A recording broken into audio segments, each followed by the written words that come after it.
कैसे इस घटना? नेशनल हेराल्ड केस को लेकर भारत सरकार ने अपनी तरफ से कोई कसर नहीं छोड़ी। कांग्रेस पार्टी को, गांधी परिवार को झूठे केस में आरोपी बनाने की उन्होंने पूरी ताकत लगाई और आज कोर्ट ने इस पूरे केस का संज्ञान तक नहीं लिया, सिरे से खारिज कर दिया। और मुझे लगता है कि ये जो न्यायपालिका में हमारा भरोसा था, ये उसका परिणाम है। और तथ्यहीन आरोप लगाकर छवि को बदनाम करने की जो नाकाम कोशिश बीजेपी लगातार कर रही है, ईडी को लेकर, सीबीआई को लेकर, इनकम टैक्स को लेकर, सोनिया जी, राहुल जी, तमाम लोगों को उन्होंने मीडिया के अंदर बदनाम करने की कोशिश की।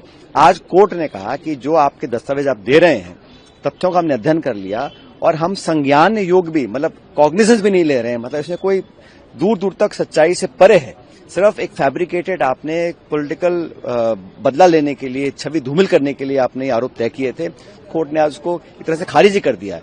तो ये दिखलाता है कि जो मीडिया में भाजपा के सरकार की जो कोशिश रही है कि कांग्रेस पार्टी को बदनाम करने, वो आज कोर्ट ने उसको सिरे से खारिज किया है।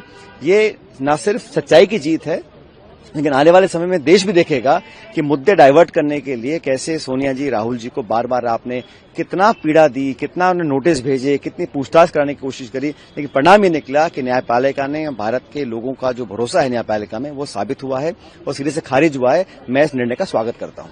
वोटर चोरी को लेकर आप लोग पार्लियामेंट में आवाज उठा रहे हैं। बंगाल में भी करीबन 50 लाख से ज्यादा लोगों का जो है नाम काटे गए हैं, ड्राफ्ट लिस्ट जारी हुई है एसआईआर में। आप लोगों की चिंता यही थी कि बार बार घुसपैठियों का जिक्र करके सरकार जो है नाम काटने की कोशिश करती है। अभी तक उन सूचियों को भी जारी नहीं किया है कि कितने लाख, कैसे आप ये घुसपैठियों का नाम लेकर, कभी घुसपैठी हरियाणा में आ जाते हैं, कभी घुसपैठी महाराष्ट्र में आ जाते हैं, कभी बंगाल में आ जाते हैं। तो 11 साल से भारत सरकार ने कितने घुसपैठियों को देश से निकाला है। इस देश का जो नागरिक नहीं है, जो इलीगल तरीके से रह रहा है, मैं कहता हूं उसको तुरंत निकालना चाहिए। लेकिन 11 साल में कितने निकाले हैं? सिर्फ घुसपैठियों का नाम लेके भय दिखाकर जो चुनाव का नैरेटिव है उसको बदलना चाहते हैं। और हमारा ये कहना है कि एसआईआर पहले भी देश में हुई है, आज भी हो रही है, लेकिन इतने कम समय में, इतनी जल्दबाजी में दबाव बनाकर बीएलओज को आत्महत्या करनी पड़ रही है। कितने दुख की बात है देश के लिए। तो हमारा जो पूरा जो प्रक्रिया है वो पारदर्शी हो, उसका संज्ञान इलेक्शन कमीशन ले और एक निष्पक्ष तरीके से अगर एसआईआर होता है, किसको आपत्ति है।